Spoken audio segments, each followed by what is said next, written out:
नमस्कार साथियों, स्वागत है आपका आपके अपने YouTube चैनल अचीवर्स एकेडमी में।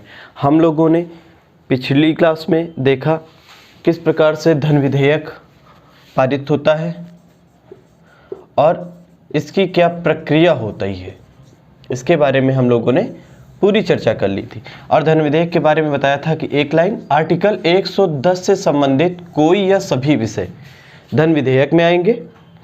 अब हम लोगों का जो टॉपिक छूटा था वित्त विधेयक के मामले से छूट गया था, वित्त विधेयक में हम लोगों ने देखा। तो अब वित्त विधेयक को पढ़ लेते हैं। वित्त विधेयक बेसिकली दो प्रकार का होता है। अब देखते हैं वित्त विधेयक में दो प्रकार क्या होगा। वित्त विधेयक अगर हम इसको क्लासिफाई करके समझने का प्रयास करें तो दो प्रकार देखेंगे। क्या क्या होता है। 117 क्लाज 1 ये अनुच्छेद आर्टिकल 117 क्लाज 1 और आर्टिकल 117 क्लॉज 3 117 क्लॉज 3। देखिए आर्टिकल 117 क्लॉज 1 क्या कहता है। आर्टिकल 117 क्लॉज 1 कहता है कि फाइनेंस जो बिल होगा, ऐसा बिल जिसमें आर्टिकल 110 से संबंधित कोई या सभी विषय से संबंधित कोई या सभी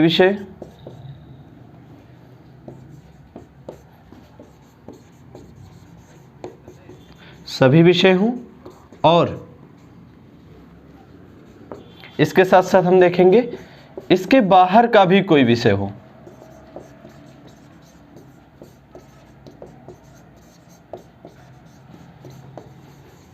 आर्टिकल 110 से बाहर का भी कोई विषय हो।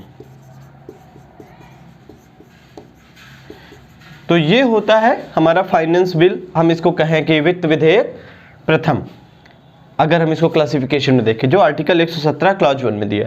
आर्टिकल 117 क्लॉज 3 में क्या दिया गया है।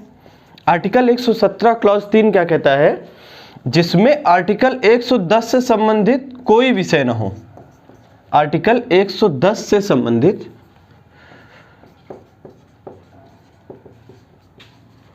कोई विषय ना हो।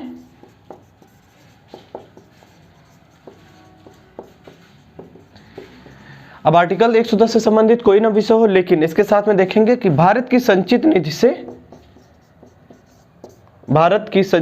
निधि से संबंधित हो।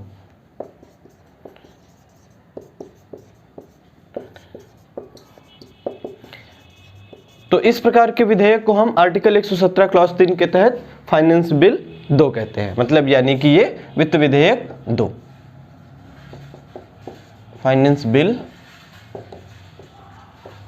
अब देखिए इनके पास करने की प्रक्रिया क्या होगी, ये कैसे किस चरण में जाएंगे, संसद में किस तरीके से इनमें बातचीत होगी। तो हम इस प्रक्रिया को देखते हैं।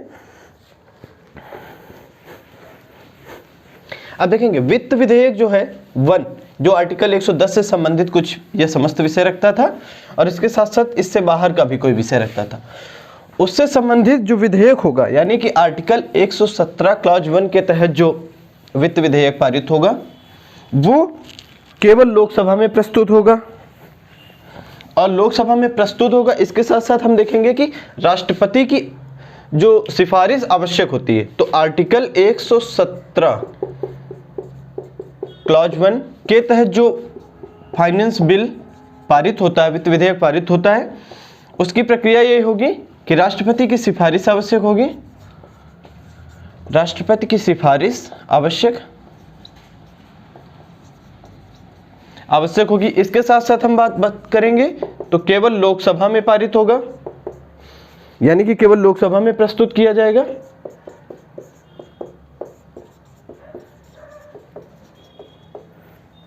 और शेष मामले में यह साधारण विधेयक के समान होगा। साधारण विधेयक के समान हम देखेंगे कि राज्यसभा इसे संशोधित कर सकती है,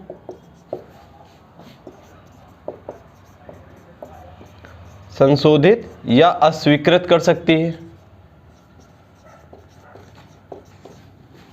है। हाँ, इसके साथ साथ देखेंगे कि अगर अस्वीकृत कर देगी तो अस्वीकृत की स्थिति में वही चीज होगी, संयुक्त बैठक होगी। संयुक्त बैठक के बाद वोटिंग होगी, अगर प्रस्ताव पारित हो जाएगा तो फाइनेंस बिल 1 पारित हो जाएगा। राष्ट्रपति इसके लिए हालांकि सिफारिश आवश्यक होती है, लेकिन इसके लिए यस और नो या फिर पुनर्विचार के लिए वापस कर सकता है। तो ये प्रक्रिया फाइनेंस बिल की रही। अब हम वित्त विधेयक जो 2 देखें उसकी क्या प्रक्रिया होगी। जो वित्त विधेयक 117 क्लॉज 3 के तहत जो पारित होगा उसकी प्रक्रिया ये होगी, किसी भी सदन में लाया जा सकता है। अब किसी भी सदन में लाया जा सकता है, लाए जाने के बाद ये ध्यान देने वाली बात होगी कि जैसे सपोज करिए कि राज्यसभा में लाया गया, तो राज्यसभा में प्रक्रिया ये होगी कि जब ये राज्यसभा में पारित हो जाएगा तो फिर उसको राष्ट्रपति के पास भेजा जाएगा अनुमति के लिए। अगर राष्ट्रपति साहब इस पर अनुमति दे देते तभी वह अगले सदन में जाएगा, अन्यथा वह अगले सदन में नहीं जाएगा। तो उसके बाद फिर वही प्रक्रिया पारित हो जाएगा जो पीछे के प्रस्ताव में थी।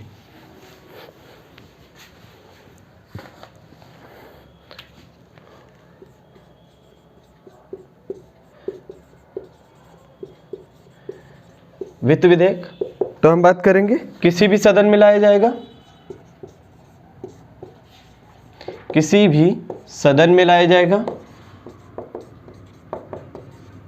आप एग्जाम्पल के माध्यम से समझते हैं कि अगर लोकसभा में लाया जाएगा, हमने अभी जो बोला था ओरल में वो राज्यसभा का, अगर यहाँ से पारित होगा तो राष्ट्रपति की सिफारिश के लिए या अनुमति के लिए, और राष्ट्रपति की जब अनुमति या सिफारिश मिल जाएगी तब ये दूसरे सदन में जाएगा, और दूसरे सदन की बात प्रक्रिया सेम वही होगी।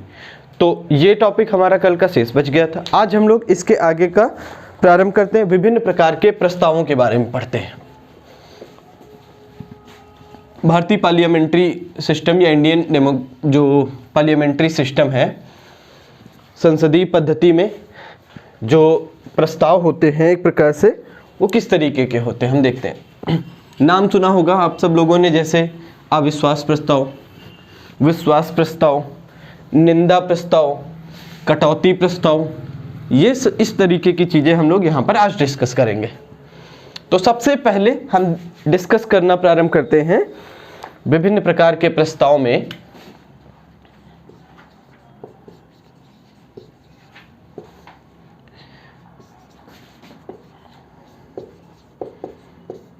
विभिन्न प्रकार के प्रस्ताव।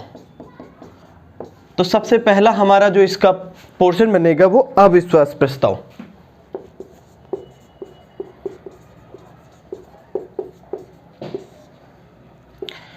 देखिए, अविश्वास टर्म का उपयोग हमारे संविधान में नहीं हुआ है, लेकिन अगर इसके संवैधानिक आधार की बात की जाए तो हम बात करते हैं कि आर्टिकल 75 क्लॉज 3 में इसका संवैधानिक आधार है। वर्ड यूज नहीं हुआ, लेकिन पार्लियामेंट्री जो हमारा नियम संख्या होती है उसमें ये दिया हुआ है। क्या दिया हुआ है?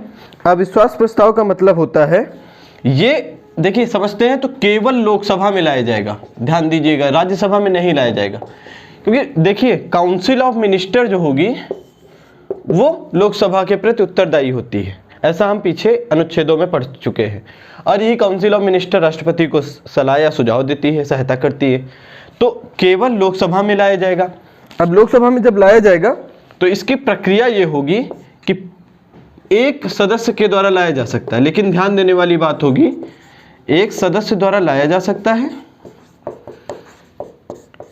लेकिन 50 लोगों की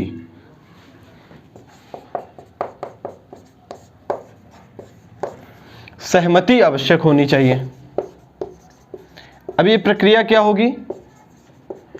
सपोज करिए कि कोई मिस्टर एक्स पार्लियामेंटेरियन है, एमपी हैं, सांसद हैं, उनको लगता है कि एग्जाम्पल के रूप में देखें कि सपोज करिए कि राफेल डील हुई है, वर्तमान में ही न्यूज में रही है, राफेल डील में कुछ घोटाला हो गया है या इस पर बातचीत करना आवश्यक है, अति आवश्यक है। तो ये करेंगे क्या? अध्यक्ष महोदय को संबोधित करेंगे कि सर हमको ये इस मैटर पर बातचीत करनी है, इसके संदर्भ में हमें अविश्वास प्रस्ताव लाना है। और अब जो है अध्यक्ष महोदय हैं वो इनसे पूछेंगे कि सपोर्ट में कौन कौन है। तो अगर 50 लोग इसकी सपोर्ट कर देंगे तो ये आएगा और फिर इस पर बातचीत होगी। तो हम देखेंगे इसमें सभी मुद्दों पर चर्चा की जाएगी, इसमें सभी मुद्दों पर चर्चा की जाएगी। अब सभी मुद्दों पर जब चर्चा हो जाएगी फिर देखेंगे क्या, तो एक सत्र में एक बार ही लाया जा सकता है। अविश्वास प्रस्ताव एक सत्र में एक बार लाया जा सकता है।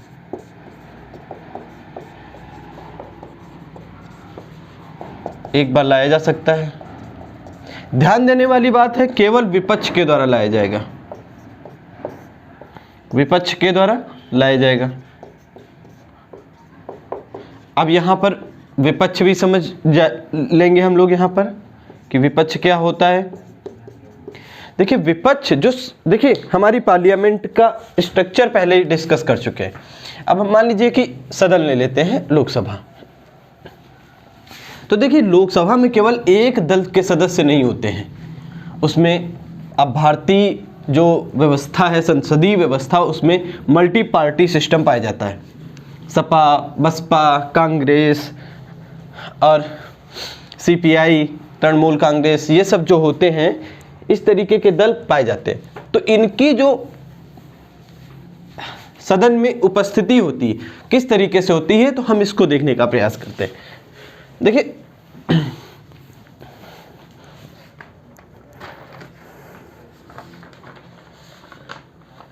देखिए संसद के सदस्य या सदन के सदस्य हम बात करें, संसद के सदस्य, संसद के सदस्य में देखेंगे पक्ष, यानी कि ये गवर्नमेंट से संबंधित होंगे। अभी यहां ध्यान देने वाली बात है, पक्ष या हम इसको कहें सरकारी सदस्य, गवर्नमेंट मेंबर, सरकारी सदस्य। अब सरकारी सदस्य में सभी लोग नहीं होते हैं कि सोचिए कि सारे के सारे जो, जैसे मान लीजिए कि इतने समय एनडीए की सरकार है तो एनडीए के सारे एमपी सरकारी सदस्य होंगे। इसमें केवल मंत्रीगण आते हैं, जैसे राजनाथ, छंगानाथ, या फिर हम कहें कि जो हमारे निर्मला सीतारमण जी हैं, तो ये जो हैं वो सरकारी सदस्य हैं। इसी तरीके से अमित शाह साहब जो गृह मंत्री हैं, तो हम इस तरीके से बात करेंगे कि इसमें जो सरकारी सदस्य होंगे वो केवल मंत्री आते हैं इसमें। अब हम इसी में अगर हम बात करें कि दूसरा अगर हम क्लासिफिकेशन करें तो इसको हम कहेंगे गैर सरकारी सदस्य। गैर सरकारी सदस्य भी दो भागों में बांटेंगे। गैर सरकारी सदस्य में हम देखेंगे सत्ता पक्ष से, और यहां पर क्या होगा, विपक्ष से। अब देखिए सत्ता पक्ष में जो बचे हुए सांसद होंगे वो इसमें आ जाएंगे, और विपक्ष में जो विपक्ष के लोग होंगे जो दूसरी पार्टी से आएंगे। अब यहीं पर हम बात कर लेते हैं, जो लीडर ऑफ अपोजिशन यहीं से निकल के आएगा। तो लीडर ऑफ अपोजिशन क्या होगा, लीडर ऑफ अपोजिशन यानी कि विपक्ष का नेता। देखिए मूल संविधान में इसका कोई पद नहीं है, उल्लेख नहीं है इसका संविधान में, लेकिन हम देखेंगे कि 1965 से इस पद को मान्यता मिली, लीडर ऑफ अपोजिशन को इस पद को मान्यता मिली। इसमें से हम देखते हैं क्या प्रक्रिया की गई। इसमें प्रक्रिया ये की गई कि लीडर ऑफ अपोजिशन में ध्यान देंगे कि विपक्ष की पार्टी जिसको टोटल मेंबर की, मतलब कि जैसे मान लीजिए लोकसभा है, तो लोकसभा में वर्तमान समय में 543 सदस्य हैं, 543 मेंबर। तो 543 का 1/10 अगर मिल जाता है तो हम कहेंगे कि वो विपक्ष हो जाएगा वो। और विपक्ष के लोग जिस व्यक्ति को नेता चुनेंगे वो व्यक्ति लीडर ऑफ अपोजिशन होगा। अब ध्यान देंगे कि ये जो लीडर ऑफ अपोजिशन होगा इसकी स्थिति कैबिनेट मंत्री के बराबर की होगी। इसको वही सारी सुविधाएं दी जाएंगी जो एक कैबिनेट मंत्री को दी जाती हैं। तो ये संसद के सदस्यों के बारे में देख लिया। अब यहीं पर हमारा अविश्वास प्रस्ताव का थोड़ा सा बचा था।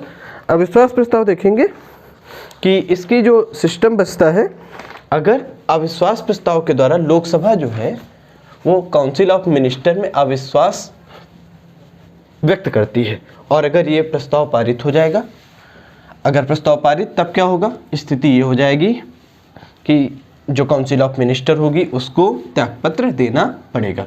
तो ये हमारा लास्ट स्टेप बचता है, इसको हम नोट कर लेते हैं।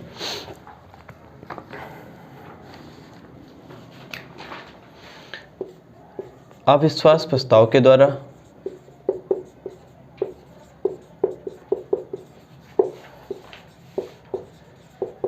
लोकसभा मंत्रिपरिषद काउंसिल ऑफ मिनिस्टर में अविश्वास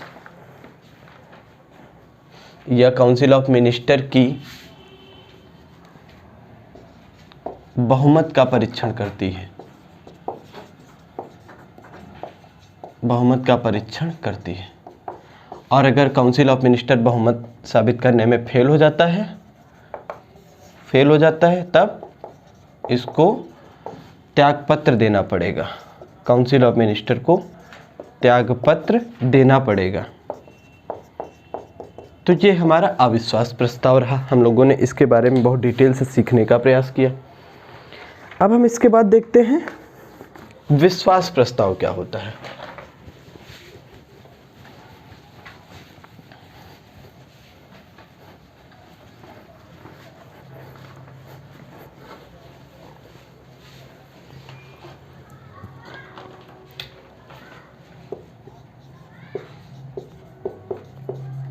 विश्वास प्रस्ताव, देखिए यह भी केवल लोकसभा में लाया जाएगा। जिस तरीके से अविश्वास प्रस्ताव केवल लोकसभा में लाया जाता था उसी तरीके से विश्वास प्रस्ताव केवल लोकसभा में लाया जाएगा। हम देखते थे अविश्वास प्रस्ताव विपक्ष के द्वारा लाया जाता था, लेकिन ये जो होगा विश्वास प्रस्ताव मंत्री या सरकार के द्वारा लाया जाएगा, मंत्री या सरकार के द्वारा लाया जाएगा।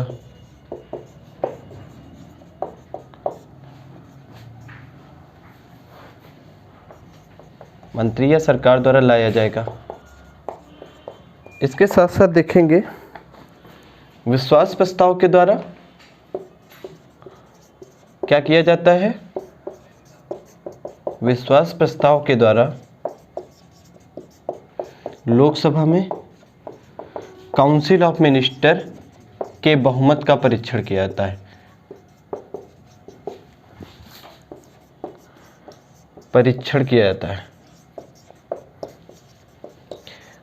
अगर ये प्रस्ताव पास हो जाएगा विश्वास प्रस्ताव तो सरकार बनी रहेगी यथास्थिति में, वो आगे काम कर सकती है। लेकिन अगर ये फेल हो जाएगा तब भी स्थिति होगी कि जो सरकार है उसको त्यागपत्र देना पड़े, ये काउंसिल ऑफ मिनिस्टर को त्यागपत्र देना पड़े। अब इसी से संबंधित हमारा जो तीसरा प्रस्ताव है वो कार्य स्थगन प्रस्ताव। कार्य स्थगन प्रस्ताव देख लेते हैं क्या होता है।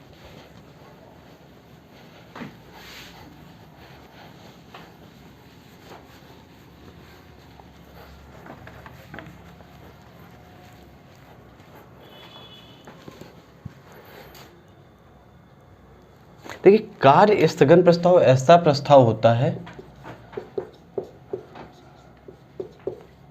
स्थगन प्रस्ताव,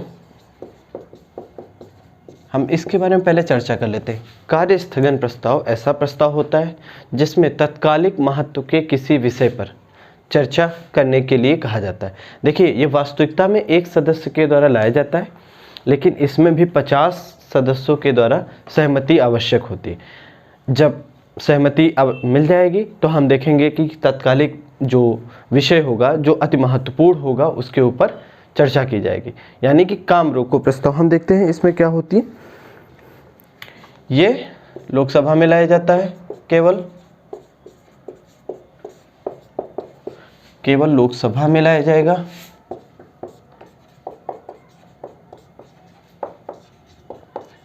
लोकसभा में लाया जाएगा। हम देखेंगे इसको कोई एक सदस्य लाता है, लेकिन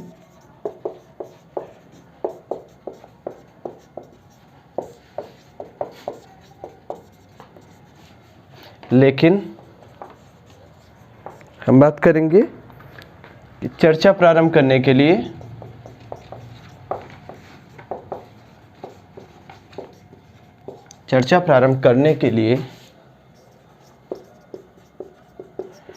न्यूनतम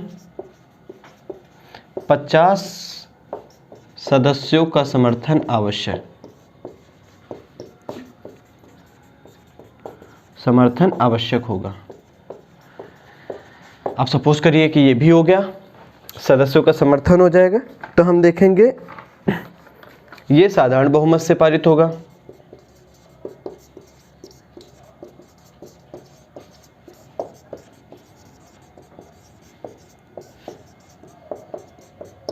इसके साथ साथ हम देखेंगे इसके द्वारा क्या होगा, जनहित के किसी विषय पर अन्य जो मुद्दे सदन में कार्यवाही के लिए चल रही होंगी, जिस पर डिस्कशन हो रहा होगा, उनको रोक दिया जाएगा। लेकिन इसके जरिए क्या होगा कि जो अति महत्वपूर्ण विषय होगा उस पर चर्चा की जाएगी। तो हम लोग इसको देख लेते हैं क्या होगा इस पे। जनहित के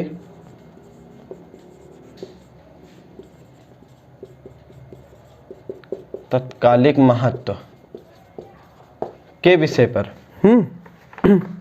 चर्चा करने के लिए सदन की बहस को रोक दिया जाता है, सदन की बहस को रोक दिया जाएगा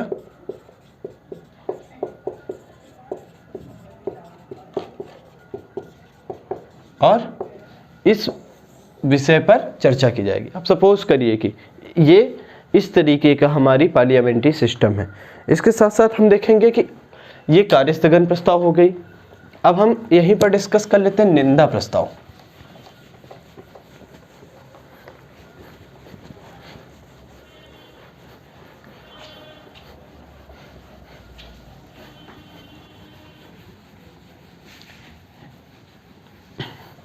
निंदा प्रस्ताव भी केवल लोकसभा में लाया जाता है। हम लोग यहाँ देख रहे हैं कि मैक्सिमम जो प्रस्ताव हैं वो लोकसभा में ही लाए जा रहे हैं। निंदा प्रस्ताव, इस पर ध्यान देंगे, केवल लोकसभा में लाया जाएगा।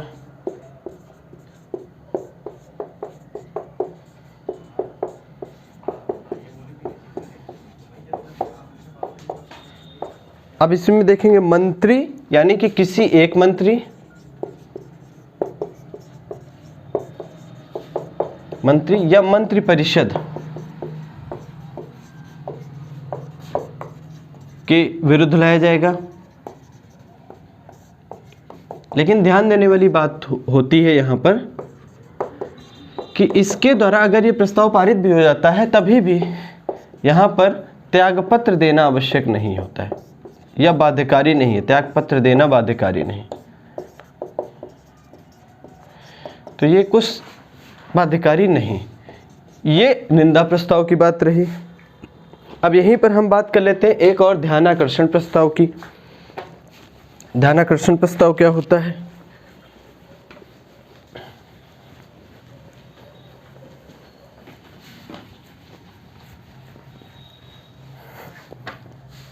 देखिए, ध्यानाकर्षण प्रस्ताव ये संसदीय लोकतंत्र को भारत की देन है।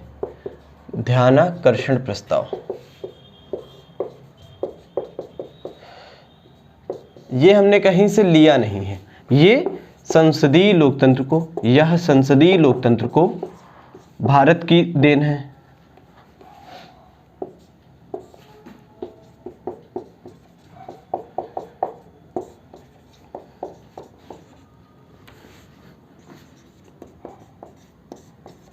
भारत की देन है। और हम इसको देखेंगे कि ये जो है 1954 में अस्तित्व में आया। ठीक है, तो हम इसमें से देखेंगे इसके द्वारा किसी विषय पर सदन का ध्यान आकर्षित किया जाता है और संबंधित मंत्री से जवाब मांगा जाता है। कोई मान लीजिए विषय चल रहा है, सपोज करिए कि इन्फ्लेशन बहुत तेज़ी से चल रहा है, बहुत तेज़ी से बढ़ रहा है। अब लगता है सदन को, ये लगता है कि इस पर चर्चा की जानी चाहिए, तो वित्त मंत्री जी से प्रश्न पूछे जाएंगे। तो मतलब ध्यान दिलाने के लिए मुख्यतः ये प्रस्ताव लाया जाता है। इस पर हम ध्यान देंगे। इसी तरीके से हम बात करते हैं, एक कटौती प्रस्ताव होता है। कटौती प्रस्ताव बहुत महत्वपूर्ण है। इसमें से 3 टर्मोलॉजी निकल के आएंगी और तीनों को हम लोग आज ही सीख लेंगे क्या क्या है। कटौती प्रस्ताव, ध्यान देंगे कि कटौती प्रस्ताव की जो खासियत होगी वो केवल लोकसभा में लाया जाएगा।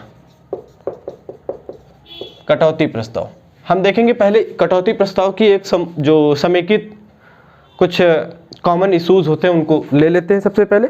तो हम देखेंगे कि ये केवल लोकसभा में लाया जाएगा, लोकसभा में लाया जाएगा केवल,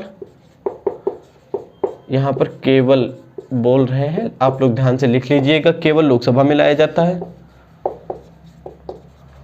हम देखेंगे कि यहाँ पर कटौती प्रस्ताव के द्वारा किया क्या जाता है, सरकार द्वारा मांगी गई धनराशि में से, सरकार द्वारा मांगी गई धनराशि में कुछ धनराशि को कम करने का प्रस्ताव लाया जाता है।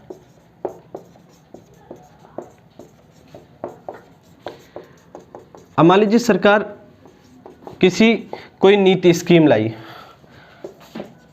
कोई स्कीम लाई। अब सपोज करिए कि अब जैसे कोरोना काल चल रहा था 2020 का, अभी भी चल रहा है, हालांकि जो वैक्सीनेशन का प्रोग्राम दूसरे चरण में पहुंच चुके हैं हम लोग, लेकिन स्कीम सपोज करिए कि कोई सरकार के द्वारा लाई जाती है। अब सरकार जब स्कीम लाएगी, और मान लीजिए कोई ऐसी स्कीम है जो फालतू का पैसा खर्च करती है। अब लेकिन सरकार अस्तित्व में क्यों है, हम देखेंगे कि संसद में या सदन में, लोकसभा में उसका बहुमत होता है, इसलिए वो सदन में होता है। तो हम देखते हैं यहाँ पर होगा क्या कि सपोज करिए कि विपक्ष या सारे विपक्ष में जो लोग हैं जो सरकार के अंग नहीं है, सरकार के साथ में नहीं है, उनके द्वारा कुछ ऐसा प्रस्ताव किया जाता है कि ये जो नीति है इस वर्तमान समय में या कोरोना के टाइम में ये बिल्कुल भी उपयोगी नहीं है और इस पर एक प्रकार से हम विरोध जताती हैं और इसको पारित कर दिया जाता है। तो इसमें 3 तरीके के प्रस्ताव होते हैं, इन तीनों को समझ लेते हैं। सबसे महत्वपूर्ण है नीतिगत कटौती। नीतिगत कटौती का जो प्रस्ताव है उसमें कहा जाता है कि सरकार ने जितना भी पैसा मांगा है वो समस्त धनराशि को काट करके उसकी मात्रा को 1 रुपये कर दिया जाए। अब सपोज करिए सरकार ने 1000 रुपये किसी नीति के लिए मांगे, तो उसकी पूरी मात्रा को कट करके केवल 1 रुपये, मतलब 999 रुपये घटा दिया जाए और 1 रुपये सरकार को खर्च करने के लिए दिया जाए। तो हम देखते हैं कि ये नीतिगत कटौती होती है। इसमें से नीतिगत कटौती। दूसरी होती है आर्थिक कटौती।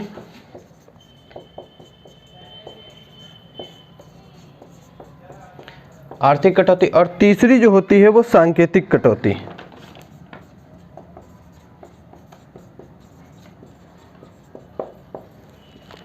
अब हमने कहा कि पहली नीतिगत कटौती क्या होती है, ऐसी कटौती जिसमें सरकार के द्वारा मांगी गई, जो सरकार सपोज करिए कि सरकार द्वारा मांगी गई धनराशि का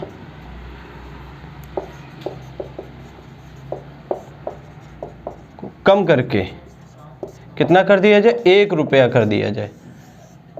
1 रुपया कर दिया जाएगा तो वो नीतिगत कटौती हो जाएगी। आर्थिक कटौती क्या होगी?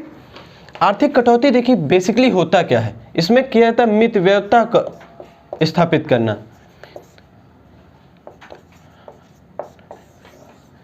इसका मतलब है खर्च को कम करना। अब सरकार सपोज करिए कि बहुत सारे डिपार्टमेंट, मिनिस्ट्री, पहले हालांकि जो 91st कॉन्स्टिट्यूशन अमेंडमेंट हम लोगों ने पढ़ा कि जो हमारी काउंसिल ऑफ मिनिस्टर होगी या मंत्रिपरिषद का आकार लोकसभा के सदस्य या सदन संख्या का 1/, कितना होना चाहिए, हम लोगों ने इसके बारे में पढ़ा था, 1/15 से ज़्यादा नहीं, यानी 15% होनी चाहिए टोटल सदस्य संख्या का। यानी कि लोकसभा में अगर 543 सदस्य हैं तो इसका 15% ही काउंसिल ऑफ मिनिस्टर बनेंगे। लेकिन इससे पहले क्या, आप सरकार सपोज करिए डिपार्टमेंट पर डिपार्टमेंट बनाती जा रही है, मिनिस्ट्री पर मिनिस्ट्री बनाती जा रही है, तो खर्चा बढ़ जाता है। तो इसके लिए क्या करती है, प्रस्ताव लाया जाता है कि सरकार मितव्ययता को कम करे या मितव्ययता को बढ़ाने का प्रयास करिए, अपने खर्च में कटौती करे और मांगी गई धनराशि में से एक निश्चित राशि या निश्चित राशि को कम कर दिया जाए। तो सरकार द्वारा मांगी गई धनराशि में से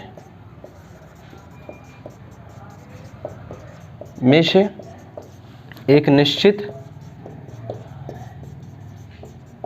राशि कम कर दी जाए। अब सांकेतिक कटौती क्या होगी? सांकेतिक कटौती का उद्देश्य है कि मुख्यतः किसी योजना के संबंध में शिकायत को दर्ज करना। अब सपोज करिए कोई ऐसी योजना चला रही है सरकार जिसकी बहुत सारी कंप्लेन है, फालतू का ढो रही है सरकार जिसे कहते हैं, तो इस तरीके से हम देखेंगे कि तो ये प्रस्ताव किया जाएगा कि सरकार ने जिस योजना के खिलाफ शिकायत होती है, मान लीजिए कोई योजना है, हम इसको एक एग्जाम्पल से देख सकते हैं। सपोज करिए कि वृद्धावस्था पेंशन योजना। अब वृद्धावस्था पेंशन योजना का कोई उद्देश्य नहीं मिल रहा था। अगर ये काल्पनिक है उदाहरण, इसको समझने के लिए, तो हम ये कहें कि सांसदों में जो विपक्ष के लोग हैं उनको ये, या लोकसभा में जो सांसद उनको ये लगता है कि ये इस योजना का कोई उद्देश्य नहीं रह गया है, तो ये किया जा सकता है कि इस योजना को बंद कर दिया जाए। तो शिकायत, कंप्लेन किया जाएगा। तो इसमें से क्या होगा कि सपोज करिए कि इस योजना में सरकार ने 1 करोड़ रुपए की मांग रखी हो, तो इसमें से कहा जाएगा इसकी मात्रा में 100 रुपए की कटौती कर दी जाए। तो जो 100 रुपए की कटौती होगी वो सांकेतिक कटौती होगी, और जो नीतिगत कटौती होगी उसमें समस्त मात्रा को कम करके 1 रुपए करने का होगा। तीनों में डिफरेंस है। देखिए, नीतिगत कटौती पूरी नीति का ही अपोज कर देना, कि मान लीजिए कोई स्कीम, कोई प्रोग्राम लॉन्च किया गया, तो सरकार की नीति को हम क्या करेंगे, पूरी तरीके से एक प्रकार से हम विरोध कर देंगे कि इसका काम नहीं करना, ये किसी भी काम का नहीं है। तो इसके लिए हम करते क्या है कि सरकार ने जितना भी मात्रा में पैसा मांगा होगा उसको कम करके 1 रुपए कर दिया जाए। सांकेतिक कटौती में जितना भी अमाउंट सरकार ने प्रस्तावित किया होगा उसमें से 100 रुपए कम कर दिया जाए। और जो मित आर्थिक कटौती क्या होगी, सरकार से ये अपील की जाएगी कि मितव्ययता को बढ़ाने का प्रयास किया जाए, अपने खर्च को कटौती करने का प्रयास किया जाए, मतलब इफिशियंसी की ओर, दक्षता की ओर बढ़ने का प्रयास किया जाए। तो मित्रों, आज की क्लास में हम लोगों ने विभिन्न प्रस्तावों के बारे में पढ़ा। हम लोग अगले लेक्चर में प्रश्नकाल से संबंधित, शून्यकाल से संबंधित, जो संसद के सत्र के दौरान जो विभिन्न घंटों में होती हैं बातचीतें, इनके बारे में चर्चा करेंगे। तो धन्यवाद मित्रों।